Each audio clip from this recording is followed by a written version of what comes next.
Sur le plateau de Smartech, j'ai le grand plaisir aujourd'hui de recevoir Véronique Béchu, commandante de police, chef du groupe central des mineurs victimes de la direction centrale de la police judiciaire. Bonjour, bienvenue.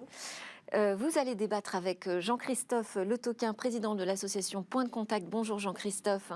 De ce sujet de pédocriminalité, comment trouver les bons renforts pour accélérer cette lutte face à des contenus pédocriminels qui explosent sur Internet. Mais d'abord, je propose qu'on passe d'abord à un autre sujet. Ce sera l'actualité de demain. On va en parler dès aujourd'hui dans Smartech avec Muriel Toiti. Vous allez nous parler de cette inauguration d'un nouveau pôle réunissant l'entreprise et le monde académique de la recherche autour de ce grand sujet qui est l'innovation. Alors je précise que vous êtes partenaire éducation, recherche et innovation chez OnePoint. C'est un cabinet de transformation numérique. Cette inauguration demain, elle va être faite notamment officiellement avec la ministre déléguée Olivia Grégoire en charge des petites et moyennes entreprises du commerce, de l'artisanat et du tourisme.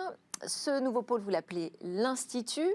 J'ai envie de vous demander, est-ce qu'on n'avait pas déjà beaucoup d'initiatives dans ce domaine cherchant à réunir la recherche académique et l'entreprise? On n'en a pas assez aujourd'hui d'initiatives autour de l'innovation?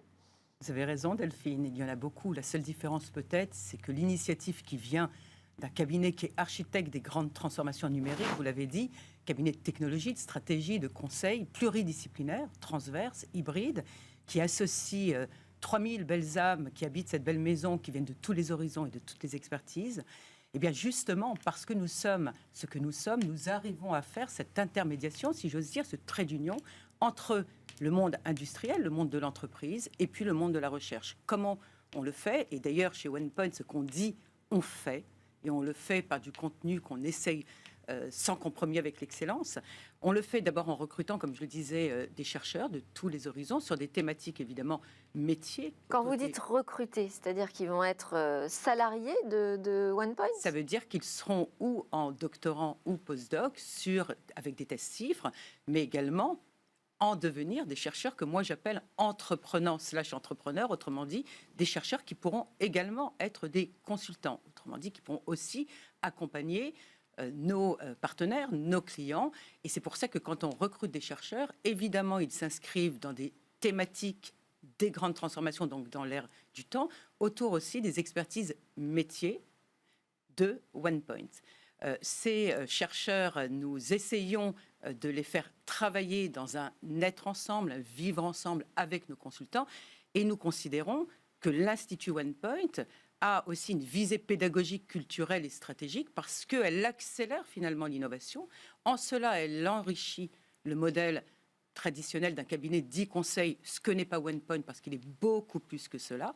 Autrement dit, comment je raisonne... Oui, parce que vous opérez déjà des proof of concept. Hein. Exactement. Vous préparez en fait des nouveaux outils pour vos clients dans le cadre de ce qu'ils recherchent comme transformation numérique. Ce mix entre la recherche et l'entreprise, bon, il n'est pas nouveau, c'est une vraie tendance importante. Il n'est pas forcément très simple toujours. Hein. Je vois l'INRIA, Bruno Sportis, je crois que c'est ça, hein, son directeur PDG même, a un peu été décrié en interne pour être un peu trop le patron start-up finalement de l'INRIA. Vous avez tout à fait raison.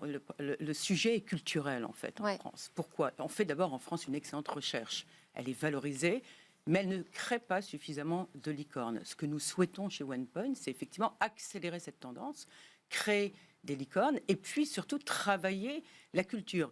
La culture qui va dans les deux sens, ce n'est pas simplement comment le chercheur peut apprendre à travailler avec le monde de l'entreprise, c'est aussi comment l'entreprise doit apprendre à travailler avec le chercheur. Et cette bilatéralité extrêmement intéressante, elle œuvre autour de la conduite du changement culturel et des mœurs, et elle fait en sorte que le chercheur est confronté aux actualités ou aux activités industrielles, au fait de pouvoir appliquer en des solutions qui vont vers le marché les recherches qu'il essaye de trouver, accompagnés bien évidemment par nos experts, par nos consultants qui savent eux-mêmes accélérer. Et on est plutôt dans le cadre de tout type d'innovation où vous allez travailler spécifiquement sur certains sujets, sur des deep tech? Alors, on va travailler sur des sujets divers et variés qui répondent aux grands enjeux de la transformation, aux grands enjeux de la société, la data, l'intelligence artificielle, la cybersécurité, mais également tout ce qui est autour des énergies, des défis climatiques, de l'agroalimentaire, de la santé, de ce qu'on appelle le care, le prendre soin. Donc les sujets sont pluriels. Ils seront évidemment extrêmement focus sur les enjeux qu'on a envie de monter à l'échelle. Et puis, les chercheurs que nous recrutons travaillent également, qui ont ce mindset, si j'ose dire, entreprenant, eh bien, travailleront avec les chercheurs dans le cadre des laboratoires communs que nous avons établis, les chercheurs de l'écosystème académique. J'en veux pour preuve, si vous m'autorisez de les citer, Thalia, le traitement automatique du langage naturel, qui est un très beau laboratoire commun que nous avons monté avec Télécom Paris. Et d'ailleurs, nous avons déjà développé un actif qui sera valorisable autour de cela, une application qui s'appelle OSpeech, pour l'intégration des patients non francophones dans les hôpitaux. Également Metalab, pilier stratégique de l'ESSEC autour de l'intelligence artificielle sous un angle éthique et gouvernance. Et le dernier en date, avec le CEA, sur des sujets data et cybersécurité. Et on sait parfaitement dans notre pays que le CEA est une très belle mécanique qui sait faire de la valorisation. Autrement dit, l'Institut OnePoint, c'est ce trait d'union serein, oserais-je dire, décomplexé, depuis la recherche fondamentale jusqu'à la place des marchés. En quoi ça enrichit le modèle OnePoint et aussi ça le transforme. Mais vous l'avez très bien dit, c'est une preuve de concept. Nous sommes architectes des transformations, mais chez OnePoint, la première transformation se fait dans notre chair. Et cet institut en est un merveilleux exemple, puisqu'il œuvre sur une temporalité qui est différente. On n'est pas dans la temporalité rapide de l'accompagnement ou du conseil. On est dans une temporalité qui est moyenne, voire longue, mais qui est majeure, parce qu'elle génère de la croissance. Et qui dit générer de la croissance, dit générer des emplois. Alors, j'ai noté également demain, à l'inauguration, la présence de la secrétaire d'État Sarah El Haïry, chargée de la jeunesse. Absolument. Pourquoi ? Très bonne question, Delphine. Nous avons à cœur et à raison, et vous le savez, 3000 talents habitent la belle maison OnePoint, moyenne d'âge 34 ans. La jeunesse, on la recrute. On va où elle est d'ailleurs, parce que vous n'êtes pas sans savoir que OnePoint, son siège parisien, où se passe l'inauguration demain, est à Paris, mais nous sommes implantés dans toutes nos belles régions de France. Donc nous souhaitons aller à la quête et à la conquête de cette jeunesse. Et donc il nous semble extrêmement important de travailler aussi l'intergénérationnalité, si je puis dire, avec les plus jeunes, les plus âgés, puisque j'ai bien dépassé les 34 ans et pourtant je suis chez OnePoint. Donc la jeunesse est très importante. Olivia Grégoire nous fait l'amitié également de... Donc c'est cette idée d'aller chercher les nouveaux talents, en fait, de les attirer vers ce sujet de la tech. J'ajoute que cette année, on clôturera en décembre avec 1000 recrutements de talents. Ce qui est quand même quelque chose d'extrêmement important. Oui, on peut le saluer, effectivement. Absolument pour notre maison.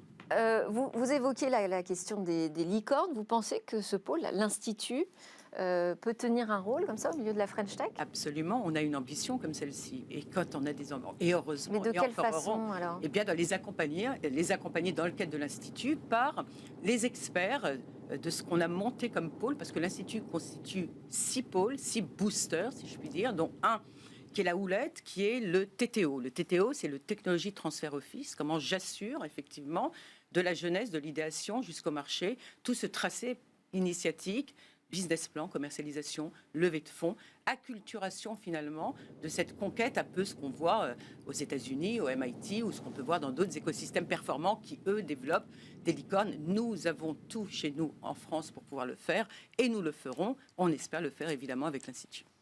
Bon, alors, vous avez évoqué comme ça, en passant, la recherche autour de la cybercriminalité. J'imagine que ça va pouvoir intéresser aussi nos invités. Et vous restez pour notre prochaine discussion. Merci beaucoup, Muriel Toiti, donc de OnePoint, pour cette annonce dans Smart Tech. C'est lors de notre tour qu'on va parler des renforts dans la lutte contre la pédocriminalité.